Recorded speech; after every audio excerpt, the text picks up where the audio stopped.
In the bustling city of Lagos, two young women lived worlds apart, though fate was about to tie them together in a way no one could have ever imagined. Mercy Adebayo was the daughter of a poor street cleaner. Her days were long and heavy, filled with endless hustles. At dawn, she was selling bread at the motor park. By midday, she worked as a house help. At night, she washed clothes for neighbors. Anything just to gather enough money for her sick mother, whose coughs grew worse with each passing day. Every naira Mercy earned slipped quickly into hospital bills and cheap medicine, but it was never enough. Still, she carried her burden with quiet strength, determined to keep her mother alive. On the other side of the city was Sandra Okonkwo, the only daughter of Chief Okonkwo, a billionaire businessman. Sandra had everything Mercy lacked: cars, jewelry, designer clothes, and a mansion with servants at her call. But she was spoiled to the core, known for her arrogance and sharp tongue. Waiters, drivers, and even family members all feared her temper. Where Mercy's heart was soft, Sandra's was hard. Where Mercy valued kindness, Sandra only knew pride. One night, destiny placed them on the same road. Mercy was returning home from a long day of work, her tired feet dragging along the dimly lit street. Suddenly, she heard the screech of tires, followed by a violent crash. Her heart raced as she ran toward the noise. There, smashed against a pole, was a sleek black car, smoke rising from its bonnet. Inside was a young woman, unconscious. Mercy fought back her fear and pulled the girl out, waving down a passing taxi to rush her to the hospital. At the hospital, chaos filled the emergency ward. Nurses hurried to stabilize the patient while Mercy stood anxiously. When they asked for the girl's name and details, Mercy noticed something that shook her to her core. The unconscious young woman looked exactly like her. Same face, same eyes, same build. It was as if she were staring at her own reflection. The nurses searched the wrecked purse that came with the girl, but the ID card was burned, the phone shattered. They turned back to Mercy for answers. "What's her name?" one nurse asked urgently. Mercy froze. In that moment, a daring thought crossed her mind, one that could change her life forever. She swallowed hard and whispered, "Her name is Mercy Adebayo. She has no family." And just like that, the real Sandra Okonkwo became Mercy, an orphan admitted to the charity ward with no one to call her own. Meanwhile, Mercy took the damaged purse, tucked it under her arm, and left the hospital with a pounding heart. The next morning, she arrived at the Okonkwo mansion, walking through the golden gates as if she had always belonged there. The servants gasped in surprise, but said nothing. Chief Okonkwo, used to his daughter's wild nights out, simply welcomed her home grudgingly and without question. From that day, Mercy stepped into Sandra's world of wealth and luxury, while the real Sandra lay forgotten in a charity bed, nameless and alone. For the first time in her life, Mercy saw a chance not just to survive, but to lift her mother out of suffering. She told herself she wasn't stealing, just borrowing a better life. But she had no idea how heavy the price of this switch would one day be. 6 months had passed since Mercy walked into the Okonkwo mansion as Sandra. What began as fear and confusion slowly turned into confidence. Each day she woke up, she studied the life she had stolen. She went through Sandra's wardrobe piece by piece, learning which outfits fit which occasions. She flipped through photo albums, staring at faces and memorizing names so she would not call the wrong person uncle or auntie. At night, when the mansion was quiet, she would sit by herself in Sandra's room, reading old diaries and messages, practicing the sharp tones Sandra once used. At first, her mistakes nearly exposed her. One morning, she forgot the name of a family friend who stopped by. Another time, she failed to recognize Sandra's favorite perfume when the housemaid held it out. But Mercy quickly covered her slips with laughter or excuses, and nobody pressed her too hard.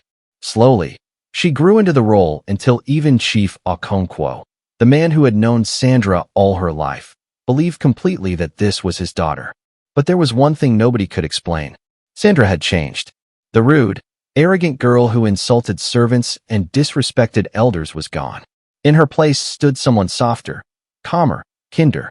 Mercy greeted the driver by name. She helped the gardener carry flower pots. She asked the cook about her children and even tasted food in the kitchen with a smile, leaving all the kitchen staff surprised. The workers in the mansion whispered among themselves. "Can you believe it? Madame Sandra is no longer the same. Some called it a miracle. Others said maybe she had seen death and decided to change. Chief Okonkwo noticed too. One evening during dinner, he set down his cutlery and stared at her across the table. His eyes were searching, almost cautious. "You have grown, Sandra," he said slowly. "The way you carry yourself now. I am proud." Mercy bowed her head, hiding the mixture of relief and guilt rising in her chest. She had deceived him, yet part of her was glad he was finally happy with the daughter he thought he had. With her new wealth and influence, Mercy began to do what she had always dreamed of, caring for her mother. Quietly, without anyone knowing, she arranged for Mama Adebayo to be transferred into a proper hospital. For the first time, her mother lay on a clean bed with doctors attending to her. Each visit, Mercy came in disguise, afraid someone might recognize her. Mama Adebayo never suspected her daughter was the reason behind the sudden help. She only thanked God that her suffering had eased. But not everyone in the mansion was convinced by the new Sandra. Mrs. Okonkwo, the chief's second wife, watched Mercy like a hawk. To her, the change was too strange, too sudden. She often cornered Mercy with sharp questions. "Since when do you care about servants?" she asked one morning. "You, Sandra, helping the gardener? That is not like you." Mercy would smile and say, "People grow, stepmother. I cannot remain the same forever." Still, Mrs. Okonkwo's suspicious eyes followed her everywhere, waiting for a slip. Then, another turn came. Chief Okonkwo began to speak of marriage. For years, he had planned a union between his daughter and David, the son of a wealthy businessman whose partnership meant more power for his empire. Now that Sandra seemed transformed, the chief pressed forward with the engagement. Mercy's heart pounded when she first heard the plan. Marriage was never part of her imagination. She feared she would be caught, exposed, disgraced. But when she met David, her fear began to soften. He was not like Sandra's usual crowd of arrogant friends. He was gentle, thoughtful, and surprisingly humble. Where others admired Sandra's beauty, David admired her kindness, the very thing Mercy had brought into the role. Weeks passed, and the engagement became official. David fell in love with her deeply, not knowing he was falling in love with Mercy, not Sandra. For Mercy, it was both a blessing and a burden. She enjoyed his affection, but she also felt the weight of guilt pressing harder. Sometimes, when the guilt became too heavy, she would sneak out of the mansion at night and return to the charity ward. There, on a thin hospital bed, lay the real Sandra, still unconscious. Mercy would stand in silence, staring at the face that was exactly her own. She whispered sometimes, "I am only borrowing, Sandra. I will not waste what you wasted." But in her heart, she knew she was walking on borrowed time. A year and a half passed, and Mercy's new life grew deeper and harder to escape. She was no longer pretending to be Sandra only in front of others. Even in private, she now answered to Sandra's name. The mansion, the wealth, the respect, and the love of David had become her world. Her engagement to David blossomed into a true love story. Though it had begun as a business arrangement, the two became inseparable. David often told her, "You are not the Sandra people warn me about. You're different, better. I'm lucky to have you." Each time he said this, Mercy's heart twisted with both joy and guilt. She wanted to believe she deserved the love, but deep down she knew it was built on a lie. To silence her guilt, Mercy threw herself into good works. She started a charity foundation in Sandra's name, providing food, medicine, and scholarships for poor families. People praised Sandra Okonkwo as a changed woman, a shining example of generosity among the rich. The newspapers called her the billionaire's daughter with a golden heart. The same city that once feared Sandra's arrogance now adored Mercy's kindness. But not everyone celebrated her. Mrs. Okonkwo's suspicions grew stronger with each passing day. To her, the change in Sandra was not just strange, it was impossible. One afternoon, she hired a private investigator, a man known for digging out secrets. Weeks later, the investigator returned with news that shook her. He discovered the truth. The woman in the mansion was not Sandra Okonkwo, but Mercy Adebayo, the daughter of a poor street cleaner. Armed with this secret, Mrs. Okonkwo cornered Mercy late one evening in her room. "I know who you are," she said coldly. "You are not Sandra. You are an imposter. Mercy's chest tightened. Words failed her. Mrs. Okonkwo leaned closer. If you do not want the world to know the truth, you will give me what I ask for. Half of Sandra's inheritance will be transferred into my name. If not, I will expose you, and your fairy tale will end. Mercy was trapped. If she refused, her secret would be revealed, and everything would collapse. If she agreed, she would have to explain why such a large sum had suddenly vanished. Either way, she stood to lose everything she had built. While Mercy wrestled with this threat, another storm was rising far away in the charity ward. The real Sandra, after nearly 2 years of lying in silence, began to stir. A nurse noticed her fingers twitching. Days later, her lips moved faintly as she tried to speak. Her recovery was slow, but her body was waking up. One evening, as the nurse adjusted her pillow, Sandra murmured a few broken words. Her voice was weak, but clear enough. My name is Sandra Okonkwo. The nurse froze. She wrote it down, realizing that the Mercy in the bed might not be who she claimed to be. The news began to spread quietly within the hospital staff. If Sandra regained full strength, she would demand her life back. Meanwhile, Mercy's wedding to David drew closer. Invitations were sent out to hundreds of guests, with the date set for the following year. Everywhere Mercy turned, people were congratulating her and wishing her happiness. Outwardly, her life was perfect, but inside, she was drowning in fear. Between Mrs. Okonkwo's blackmail and the possibility of Sandra waking up, Mercy knew the walls of her new life were beginning to crack. She had dreamed of saving her mother and living a life of dignity. Instead, she now lived each day with the shadow of exposure hanging over her. And the shadow was growing larger. Few months later, the grandest wedding Lagos had seen in years was underway. The Okonkwo mansion was decorated with white roses and golden ribbons. Expensive cars lined the street, and inside the massive hall, 500 guests dressed in their finest lace and agbada waited eagerly for the ceremony to begin. For Chief Okonkwo, this was more than just a wedding. It was the sealing of a powerful alliance. For David, it was the day he would finally marry the woman he loved. And for Mercy, it was the day her lies would either remain buried forever or come crashing into the open. As she stood before the mirror in her bridal gown, Mercy's hands trembled. The dress was beautiful, flowing white silk with a veil that glittered under the light. But behind her smile was fear. Her heart raced at the thought of Mrs. Okonkwo's threats. She kept glancing at the door, half expecting someone to burst in and expose her before she even reached the altar. When the music began and she stepped into the hall, all eyes turned to her. The guests gasped at her beauty, whispering about how stunning Sandra Okonkwo looked. Mercy held her bouquet tightly, forcing her steps to remain steady as she walked down the long aisle toward David. He stood waiting, his eyes filled with admiration and love. Chief Okonkwo beamed with pride. For him, this was the happiest moment of his life. His daughter had changed, matured, and was now ready to step into a future that would make the family name even greater. The priest's voice echoed in the hall as the ceremony began.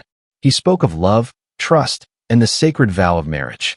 Mercy tried to focus on his words, but her mind drifted again and again to the one question that haunted her.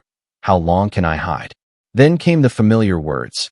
If there is anyone here who has reason why these two should not be joined, speak now or forever hold your peace. The hall was silent for a brief moment. Mercy held her breath, praying no one would speak. Then, a murmur spread through the crowd. Heads turned. Gasps filled the air. At the entrance of the hall stood a thin, weak figure in hospital clothes. Her hair was unkempt, her steps unsteady, but her face was exactly like the bride's. It was the real Sandra. She stumbled forward, leaning on the arm of a nurse who had rushed after her. Her voice was faint but sharp enough to pierce through the silence. "Who is that?" she cried, pointing at the bride. "Why does she look like me?" The hall erupted in chaos. Guests screamed. Some thought it was a ghost, others thought it was a cruel joke. Cameras flashed as people stood on chairs, trying to see. Two identical women stood in the same hall, one in a wedding gown, the other in torn hospital clothes. David froze, his face pale with shock.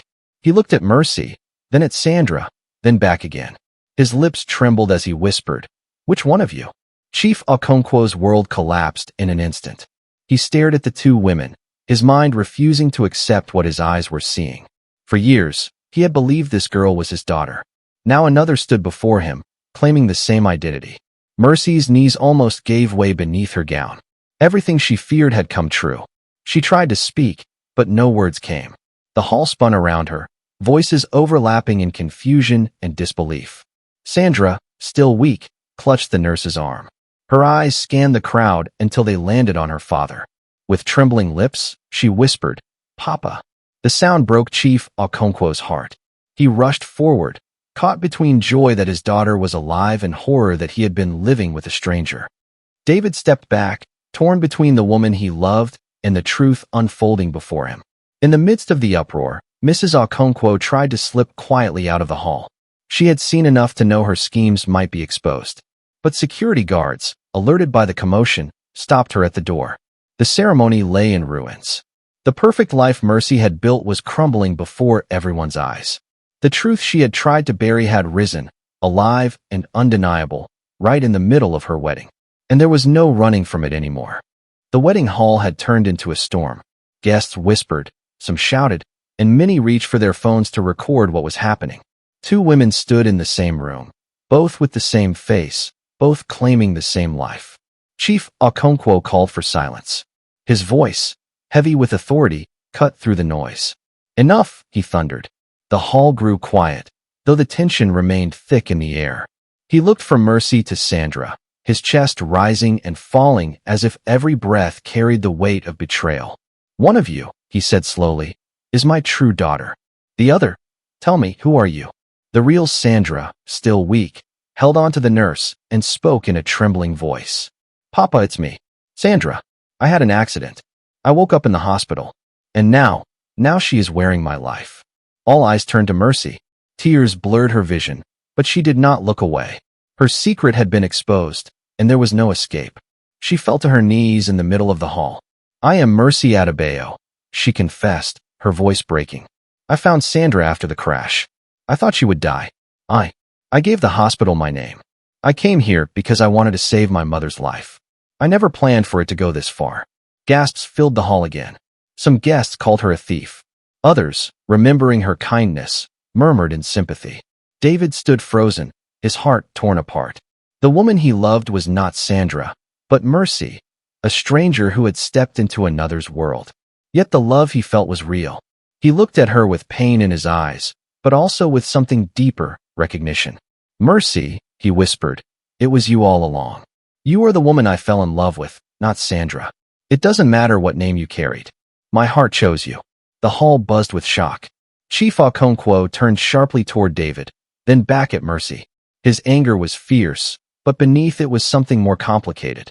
In 2 years, this girl, though an imposter, had become the daughter he always wished for. She had shown him respect, kindness, and honor, things the real Sandra had never given. The real Sandra, listening, lowered her eyes. Her memories were slowly returning, and with them came shame. She remembered her arrogance, her cruelty, the way she had wasted her life before the accident. She looked at Mercy, and for the first time, she felt something unfamiliar, humility. "Papa," she said softly, "she has lived better in my place than I ever did. Maybe I was your daughter by blood, but she acted like your daughter in truth." The hall fell silent again. Chief Okonkwo's face softened. He walked to Mercy and raised her gently from her knees. "You deceived me," he said firmly, "but you also saved me. You gave me the daughter I always wanted. For that reason, I cannot cast you out. From today, you will no longer live as an imposter.